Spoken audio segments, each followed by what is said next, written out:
सभी का बहुत बहुत स्वागत है। तो चंद्र ग्रहण आखिरी चंद्र ग्रहण है और इस बीच आपको क्या सावधानी रखनी चाहिए, क्या कुछ उपाय करना चाहिए, साथ ही वैज्ञानिक दृष्टि से भी इस ग्रहण को कैसे देखा जाए, तो इस पर हम आपको दे रहे हैं। और आपको बताते चले कि अब जो है सूतक काल लग चुका है और सूतक काल की वजह से देखिए जो मंदिर के कपाट जो है वो बंद हो रहे हैं। आपको बताते चले कि ग्रहण खत्म होने के बाद विधि विधान के पूजा के साथ मंदिर के कपाट फिर खोले जाएंगे और फिर भगवान की पूजा अर्चना शुरू की जाएगी। और हमारे साथ देखिए लगातार सब तमाम जो गेस्ट है वो जुड़े हुए हैं। सुमित श्रीवास्तव वैज्ञानिक है, हमारे साथ जुड़े हुए हैं। आपके पास आना चाहूंगी। देखिए कहीं कहीं ये चंद्र ग्रहण जो है वो आंशिक रूप से देखने को मिलता है, कहीं ये पूर्ण जो ग्रहण है वो देखने को मिलता है। आखिर ये वजह क्या होती है इसकी?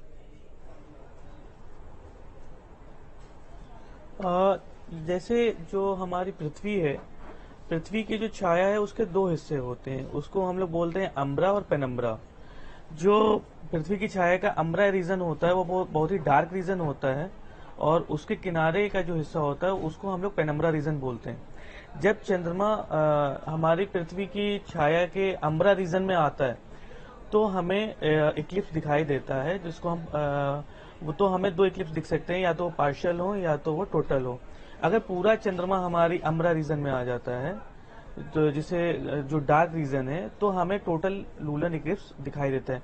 कुछ पार्ट्स में ऐसा हो सकता है कि हमें अम्बरा रीजन का मतलब पूरा चंद्रमा जो है वो हमारे अम्बरा रीजन में ना आए, या फिर जिस समय वो अम्बरा रीजन में हो उस समय हम कहते हैं उन प्लेसेस पे दिन हो, तो वहां पे आपको पार्शियल ही मिलेगा। जैसे लखनऊ में आपको जिस समय चंद्रमा राइज कर रहा है 5:16 पर चंद्रमा उग रहा है, उस समय वो अपने साथ ग्रहण लेके ही उग रहा है।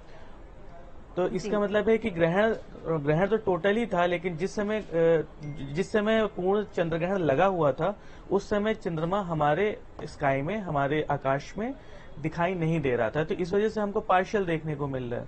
तो कई प्लेसेस पे ऐसा होगा कि जहाँ पे वो चंद्रमा राइज करेगा। जरा ये भी बताइए कि चंद्र ग्रहण के दिन ये चंद्रमा जो है ये लाल क्यों दिखता है?